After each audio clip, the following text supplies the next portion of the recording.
All right, up next we have Gianni Otane, who is the founder of Red Saint. Come on up.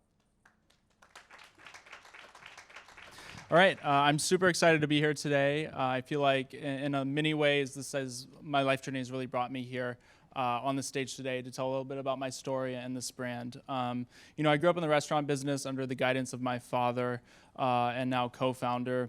When I was 18, I moved to New York City, really chasing what you would consider sort of the major league of hospitality in our industry. And while I was out there, I was lucky enough to position myself under the mentorship of multiple master sommeliers. And at 19, I found myself traveling the world, studying and really training my palate around the greatest wine and spirits in the industry. And so that actually led me on a path to pass my level 2 sommelier examination, the youngest in the country, if you will, just a month after my 21st birthday. And I tell you this because I think it's important to understand the perspective I'm bringing with this brand, in that Red Saint really represents sort of a passion and a deeper foundational ethos I have, not only around wine and spirits, but really the entire culture and tradition around social drinking as a whole.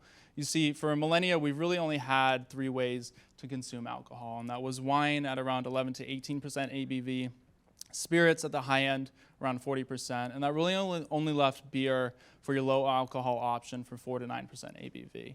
And that is until about 2016 with the onset of hard seltzer, and as that kind of quickly gained wide adoption, I think a lot of brands didn't take a second to step back and understand sort of the macro of what that really meant. And it's our belief that, in fact, hard seltzer really opened up was the genesis for a 4th category in hard beverage, if you will. And within this category, we're actually going to see multiple customer segments and layers of hierarchy. And so with that, we developed Red Saint. Red Saint's based off a 10-year thesis in how we envision this category sort of evolving over the years ahead. And with that, we really identified 4 core attributes that we think have driven the category thus far and will continue to sort of frame the category as it evolves. First and foremost, we think low alcohol is key here, right around 4 to 9% ABV. This is really to sort of not like replace beer, if you will. Secondly, we think a refreshing flavor profile is super key. So sort of that summer sipper, patio pounder, if you will.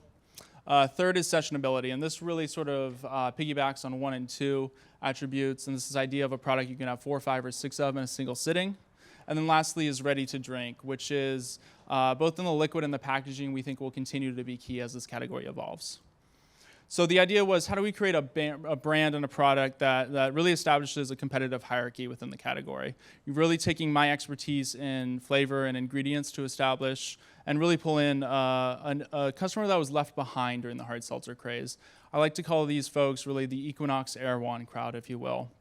High-minded individuals that choose to support really sort of products of high quality, transparency, and at the end of the day, high moral cause. You know, they have disposable income and they're really looking to seek sort of status and aspiration from their brands. The product itself starts from a herbal tea base we're sourcing from the high mountains of southern Africa, rooibos and honeybush. We're then blending in real fruit purees and botanicals with the idea to kind of create a flavor profile that has complexity and nuance while still maintaining those 2 core attributes we talked about earlier, which is really a refreshing and sessionable profile. From there, we're bringing in functionality into the category with an organic green tea extract that delivers 30 milligrams of naturally occurring caffeine in the form of L-theanine. The idea here is to sort of stimulate conversation, bring electricity to the buzz, and again, harking back to our brand promise, which is really about the pleasure and connection that social drinking is all about. Now, I'm not naive to sort of my young age or my inexperience as a founder, and that's really why I've surrounded myself with a group of advisors that are really the top performers in this industry, who not only believe in our product, but really the greater mission ahead. We launched 60 days ago here in Southern California with Southern Glazer's Wine and Spirits as our distribution partner.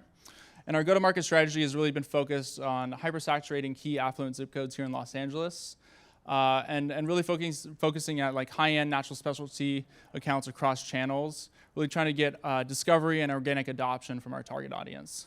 Here's a few of our early wins right off the bat.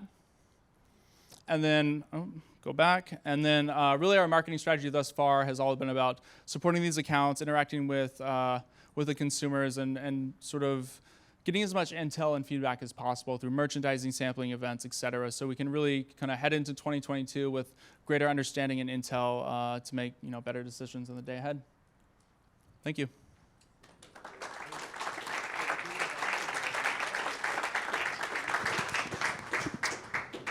Well done. Carlton, you get the first word. Hey, you pulled that right out of your pocket. That's a good place to put it, actually. Yeah. I like that. Got it right there. Yeah. Keep that thing on me. I wish I had like a half an hour to ask you some questions because there's a lot of interesting things to unpack here. Starting with, the liquid was incredibly complex, and I could definitely tell the background you have in flavor and some. When I look at who you're going after, that Erewhon, what do you call it? The Erewhon Equinox. Erewhon Equinox consumer. How is the plan to move them into the frequent repeat and the multiple session ability that requires that's necessary to make a 4 to 9% product like this turn quickly, because you really need the session ability and the willingness of your consumer to sit down and drink a 6-pack of this. Yeah, absolutely. I think it comes down to use case. I mean, this really came, as a sommelier, I was always drinking wine, but there's use cases where you just want something that's easy sipping, if you will, sort of that patio pounder I talked about. So I think it's understanding what is that use case, whether it's by the pool or with a sunset or whatever that is, and sort of showing them that this category does have something to offer them. And we deliver a product for them that kind of lives up to their expectations. What's the price point? It's around $22.99 a 6-pack. Tiffany, what do you think of the go-to-market strategy as outlined by Gianni? The go-to-market strategy is perfect because you got a little on, got a little off. So as it takes off, you can push or pull depending on what's seeming to go well for you. I think when I think about the commercial viability in the off-premise, the packaging is beautiful, the can. I would, if you don't mind me giving a bit of a recommendation just on shelf. At shelf, it's hard to know what original is when you pass by it.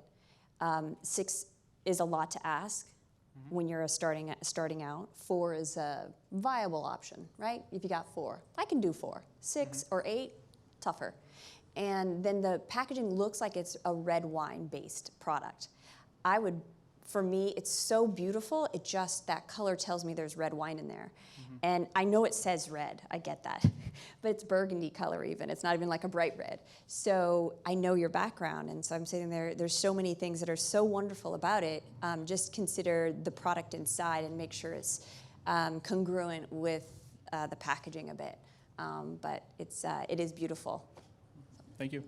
Yeah, let's stay with the packaging for a second. Saeed, were you enticed to drink this product from the packaging? And when you did drink it, what do you think of the liquid? I did have a question before diving into that. You said clean alcohol. How do you define clean alcohol? Yeah, absolutely. I think, going after the hard seltzer craze, the malt flavored beverages and even a lot of the fermented teas, when you taste the beverage, they have this sort of harsh after finish.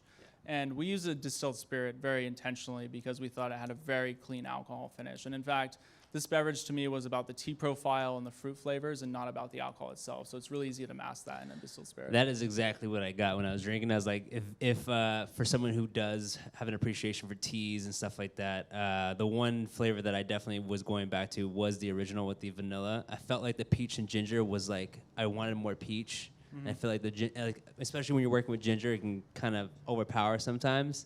The strawberry basil one that you have one too? That was the second. That one came in second for me. But I feel like if I'm looking at this and I'm because some like you said, like some of these brands have they say what alcohol it is.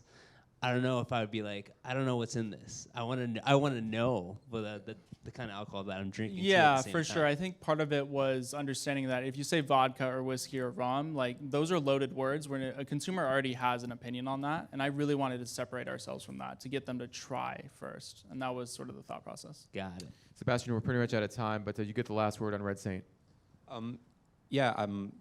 Great packaging, very interesting concept. So you're at Nobu on the menu. Where are you on the menu, and what does it say? Not Nobu. Well, any restaurant. Yeah, so on the restaurant menu, one where of do you our want to top be? accounts right now is Petit Hermitage. It's a private club in West Hollywood. They're selling us by the can, but we're also finding it's a great canvas to build a cocktail off of. So we're on a few cocktails as well. All right, well done. Thank you so much. Thank you.